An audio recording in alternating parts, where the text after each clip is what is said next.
It's too fast! How could you even tell what's on? I can tell. Evening, Buckets. Evening. Hi, Dad. Too late, I'm in the 40s. Gotta go around the horn. It's faster. What is a treat? Hello. Is it something we earn? Hooray! Or is it a once-a-week excuse to go look at the candy aisle? When I was a young lad, I was taught that you have to treat yourself in life. But if you do too much, it won't be a treat anymore.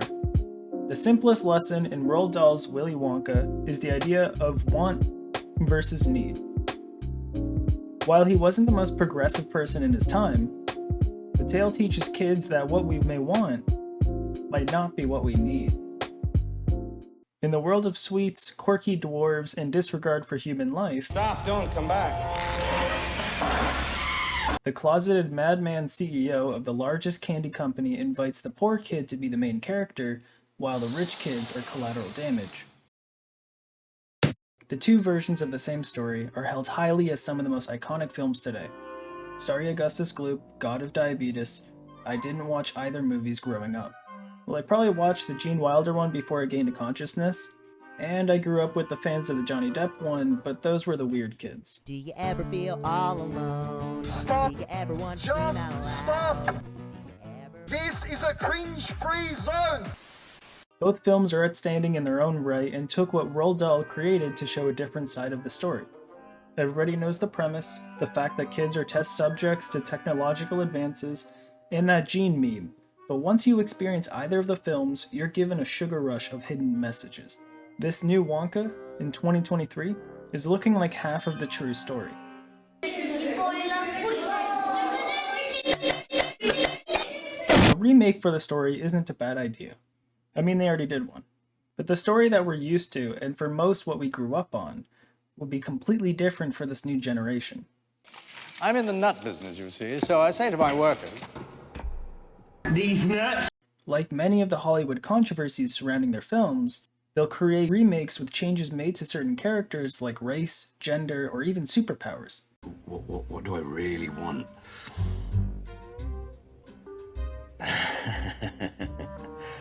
Give me a really big dick. At that point, you can expect some shifts in the story as well. However, with this one, I feel like removing the chocolate factory also removes the entire purpose. Hello. Willy without his silly factory is like Harry Potter without, Potter. You're Harry. I'm a what? Harry.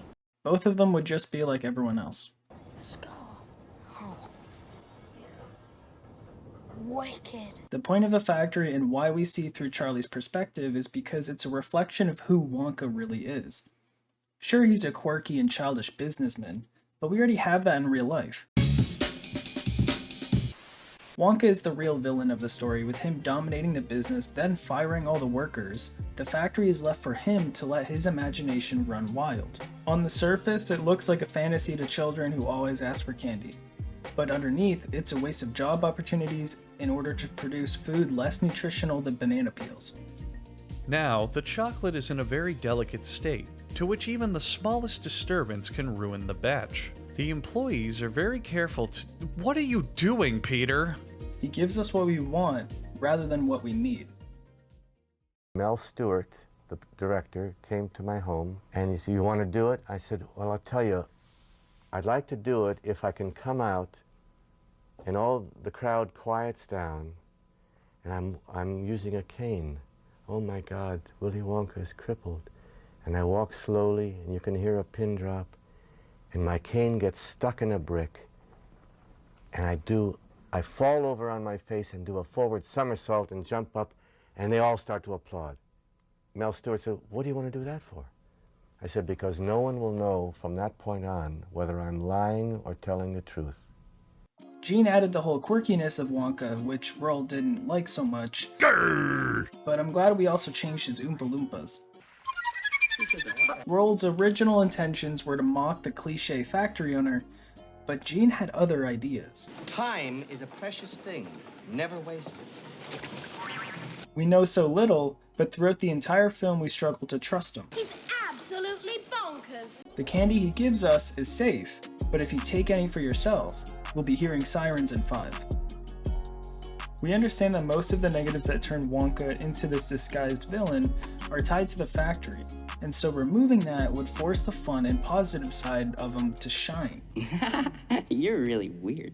This can totally work in theory, but the archetype of the character can be related and compared to countless times by celebrities in other stories we know today.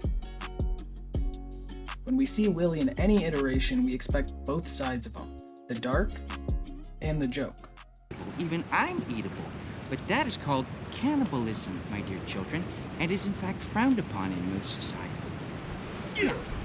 If we look at Joker, one of the main reasons why people loved it is because it showcased both sides while giving us why he is the way he is. We didn't get a movie about a stand-up comedian who eventually turned sinister. He always was. Joker wanted to give us a chuckle, but he needed to be a villain. Or inspire half the internet to hate society. Oh, keep playing it, goddammit! Put it back on! Whatever you want to take from this. I don't expect Timmy to completely blow the performance, although I don't expect him wanting to give the character more depth like Gene, or even Depp. Depp was notorious for playing quirky roles and being a unique figure to watch on screen, which made sense with his casting. With Timmy, we've only seen the darkness in Sand Wars, but again, it isn't present in the trailers. People online have said that he can't play a carefree kind of role, but I remember him in Don't Look Up, where the world was ending and he just didn't care. I'd like to buy these sunglasses. We'll probably get a family-friendly movie that tries to be fun, along with questionable morals and business.